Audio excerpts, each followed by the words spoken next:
নমস্কার সকলকে, আমি মল্লিকা চলে এসেছি আজকে আরও একটি নতুন ভিডিও নিয়ে। আশা করি সকলে খুব ভালো আছেন, সুস্থ আছেন, আমরাও ভালো আছি। তো চলুন বেশি বকবক না করে ভিডিও শুরুটা তো আপনারা বুঝেই গিয়েছেন। হ্যাঁ, আগের দিন তো আমি ভিডিওতে গায়ে হলুদের পর্বটা আপনাদের সাথে শেয়ার করেছিলাম, আর এখন শেয়ার করছি বিয়ের দিন রাত্রেবেলার ভিডিওটা। তো চলুন ভিডিওটি কন্টিনিউ করা যাক। আমরা এখন চলে এসেছি মেয়ের বাড়ির কাছাকাছি প্রায়, আর তারই সামনে না একটি খুব বড় মন্দির রয়েছে। সম্ভবত এটি কালী মায়ের মন্দির। এখানে কোনো মূর্তি দেখতে পাওয়া যায়নি, হয়তো বছরে একবার ঠাকুর নিয়ে এসে পুজো করা হয়, আবার হয়তো রাতারাতি বিসর্জন হয়ে যায়। তো চলুন, এদিকে তো বরযাত্রী চলে এসেছে, আর ওই যে আগের ভিডিওতে আপনাদের দেখিয়েছিলাম যে ব্যান্ড পার্টির ব্যবস্থা করা হয়েছিল, ওই ব্যান্ড পার্টি বাজিয়ে বরযাত্রীরা সকলে মিলে এখন আসছে। আমরা না আর হেঁটে হেঁটে আসিনি, কারণ আমাদের রেডি হতে একটু দেরি হয়ে গিয়েছিল। সকলকে রেডি করে দিয়ে লাস্টে আমরা তিনজন বাকি ছিলাম।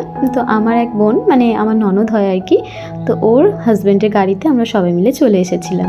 এসে বেশ খানিকক্ষণ আমরা ওয়েট করছিলাম। ও হ্যাঁ, আরও একটি ব্যাপার যেটা আপনাদের বলাই হয়নি, সেটা হচ্ছে ছেলের বাড়ি থেকে মেয়ের বাড়ি খুব একটা বেশি দূরে না, ওই 10 থেকে 15 মিনিট মতো আসতে লাগে। তাই সকলে ব্যান্ড পার্টির সাথে মজা করতে করতে প্রায় হেঁটে হেঁটেই সম্পূর্ণ রাস্তাটা এসেছে। আর আমাদের যেহেতু দেরি হয়ে গিয়েছিল, তাই আমরা ভেবেছি হয়তো সবাই পৌঁছেও গিয়েছে, তবে এসে দেখছি আমরাই আগে এসে পৌঁছেছি।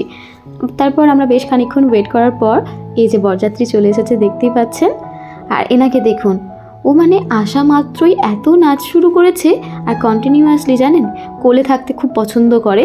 তবে আজকে দেখছি এই সবার সাথে মিশে গিয়ে নাচ করছে।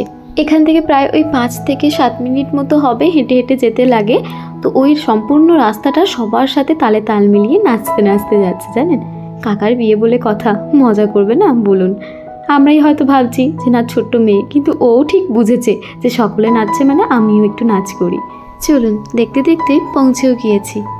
দেখুন দুজনকে বেশ ভালোই মানিয়েছে বলুন, বেশ ভালো লাগছে। সম্ভবত ছবিটা বিয়ের আগে যখন দেখাশোনা হয় তখনকার ছবি। ওইদিকে মেয়ের বাড়ির তরফ থেকে বরকে বরণ করে নেওয়া হচ্ছিল, আর আমরা এদিকটা একটু দাঁড়িয়েছিলাম। দাঁড়ান, আপনাদেরকে চারিদিকটা একটু ঘুরিয়ে দেখাই। আমরা আর এখানে দাঁড়িয়ে থেকে কি করব বলুন, চলুন ভিতরের দিকটা একটু ঘুরে আসি। এই যে সামনে জায়গাটা দেখতে পাচ্ছেন, এর পাশেই রয়েছে খাবারের স্টলগুলো। চলুন আগে কিছু একটু খেয়ে নিই। সন্ধ্যে থেকে রেডি হতে হতে না এখন প্রায় ওই 8:30 বেজে গিয়েছে।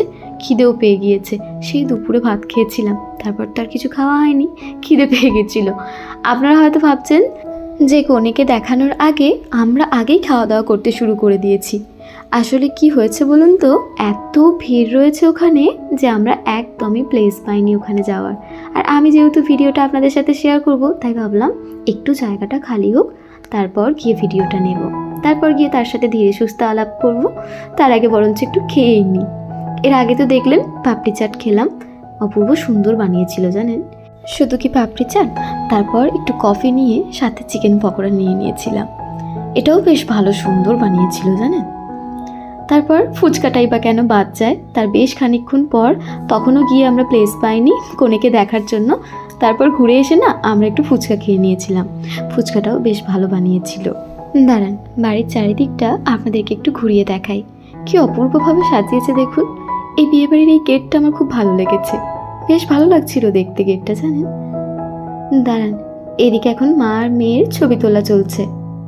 এতক্ষণ ধরে হয়তো আপনারা এই কথাটাই ভাবছিলেন যে আমরা একা একাই রয়েছি, আমাদের কর্তামশাইরা কখন আসবেন। আসলে কি হয়েছে বলুন তো, আমরা তো দুপুরবেলা পিসিমণির বাড়িতে থেকে গিয়েছিলাম, ওখান থেকে রেডি হয়ে এসেছি।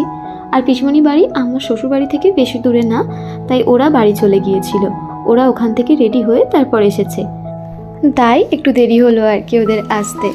আমরা এই দিকটা একটু ঘুরে নিলাম, তারপর বললাম চলো অনেক হয়েছে, এবার একটু ঠেলে ঠেলে যাওয়া যাক। এবার এখানে এসে বুঝলাম যে ভিড় হওয়ার আসল কারণটা কি। আসলে একটা খুব সুন্দর অনুষ্ঠানের আয়োজন করা হয়েছিল, যেখানে নানা ধরনের রবীন্দ্রসঙ্গীত, তার সাথে ফোক সং, সমস্ত রকমের গান নিয়ে একটা সুন্দর অনুষ্ঠানেরও আয়োজন করা হয়েছিল। তো যার কারণে মুগ্ধ হয়ে তো সকলে দেখছিল, যেহেতু ছোট্ট ছোট্ট বাচ্চাগুলো নাচ করছিল, দেখতেও ভীষণ ভালো লাগছিল জানেন। আমিও বেশ কিছুক্ষণ দাঁড়িয়েছিলাম। দাঁড়ান, কনেকে তো আপনাদেরকে দেখালাম, কিন্তু কি বলুন তো, যেহেতু সামনে এই পারফরমেন্সগুলো হচ্ছে, তাই ভালোভাবে আপনাদের সাথে আলাপ করাতে পারলাম না। যদি কোনো সময় সুযোগ পাই নিশ্চয়ই দেখাবো আপনাদের আরও একবার। এই পারফরমেন্সটাও খুব সুন্দর হয়েছিল। অসম্ভব ভালো নাচ করছিল মেয়েটি। আমি বেশ খানিকক্ষণ দাঁড়িয়ে দেখছিলাম। তো তারপর চলে এসেছি আমাদের যে নতুন যা হচ্ছে তার সাথে দেখা করার জন্য। কি মিষ্টি দেখতে লাগছে বলুন। বেশিক্ষণ ভিডিওটা নিতে পারিনি, কারণ কি বলুন তো, ওদেরও বিয়েতে বসার সময় হয়ে এসেছে। এবার কনেকে নিয়ে আসা হবে শুভদৃষ্টির জন্য, সেই কারণে তাকে রেডি করা হচ্ছিল। এই সেই সুন্দর মুহূর্ত যার জন্য ওরা এতগুলো দিন অপেক্ষা করে রয়েছে। অবশেষে ওদের অপেক্ষার অবসান ঘটতে আজ। ওদের এই বিয়ের মুহূর্তগুলো দেখে না নিজেদের বিয়ের কথা খুব মনে পড়ে যাচ্ছে। প্রত্যেকটা নিয়মই পালন করা হয়েছিল আমার বিয়েতেও। বেশ ভালো লাগছে যখন এই সুন্দর মুহূর্তগুলো দেখছি, আর তখন নিজেদের বিয়ের কথাগুলোও মনে পড়ে যাচ্ছে। আজ ওরা এক নতুন জীবনে পা রাখতে চলেছে। আশা করব ওদের জীবন খুব ভালো কাটুক। খুব ভালো থেকো তোমরা, আগামী দিনগুলো তোমাদের খুব ভালো কাটুক, এটাই কামনা করি। দেখুন কাণ্ড, দুজনেই লজ্জায় লাল হয়ে গিয়েছে। অপূর্ব সুন্দর দেখতে লাগছিল এই মুহূর্তটা, জানেন। এত কাছ থেকে কখনো এরকম রিচুয়ালসগুলো দেখিনি, তবে যেহেতু নিজের দেওরের বিয়ে তাই সামনে থেকে দেখার সুযোগটা পেয়েছি। নিজের দিদিদের বিয়েতে কি বলুন তো, এদিক ওদিক কাজকর্ম করতে করতেই সময় চলে গিয়েছে, তাই এই সমস্ত মুহূর্তগুলো আর দেখতে পারিনি। ও বাবা, দাঁড়ান দাঁড়ান দাঁড়ান, এখানে তো এখন বর বড় না কনে বড় তার প্রক্রিয়া চলছে। এই জায়গাটা না আমার ভীষণ ভয় লাগে, জানেন। এই জায়গাটিতে তো আমি বারবার বলছিলাম যে তাড়াতাড়ি নামিয়ে দিন, তা না হলে ওদের মাথা ঘুরে যাবে। তারপর দেখলাম নামিয়ে দিয়েছে। চলুন এবার ওরা তো বিয়ে বসে পড়বে। অনেকটা রাত হয়ে গিয়েছিল, প্রায় ওই 12:30 মতো বেজে গিয়েছিল, জানেন। এখন না খাওয়া দাওয়া করে বাড়ি ফিরতে হবে, কারণ কালকে আবার অনেক বড় কাজ রয়েছে আমাদের বাড়িতে। আমাদের নতুন বাড়ির ঢালাই হবে কাল, তার জন্য তো আমাদের একটু তাড়াতাড়ি ফিরতেই হবে। যেহেতু 12:30 বেজে গিয়েছে, এর থেকে বেশি দেরি আর আমরা করতে পারবো না। তাই আর বিয়ে পর্যন্ত অপেক্ষা না করেই চলে এসেছি খাওয়া দাওয়া করতে। আর মেয়েটা না সেই কখন ঘুমিয়ে পড়েছে, তাই আমাদের কোলেই ছিল, দাদাভাইদেরকে আর দিইনি, বললাম আমরাই নিয়ে বসে যাচ্ছি। তো চলুন আজকের ভিডিওটি এখানেই শেষ করছি। ভিডিওটি কেমন হয়েছে অবশ্যই কিন্তু কমেন্ট করে জানাবেন। ভালো লাগলে একটি লাইক করে দেবেন। সবাই ভালো থাকবেন, সুস্থ থাকবেন, সাবধানে থাকবেন। দেখা হচ্ছে পরের আবারও একটি নতুন ভিডিওতে। নমস্কার।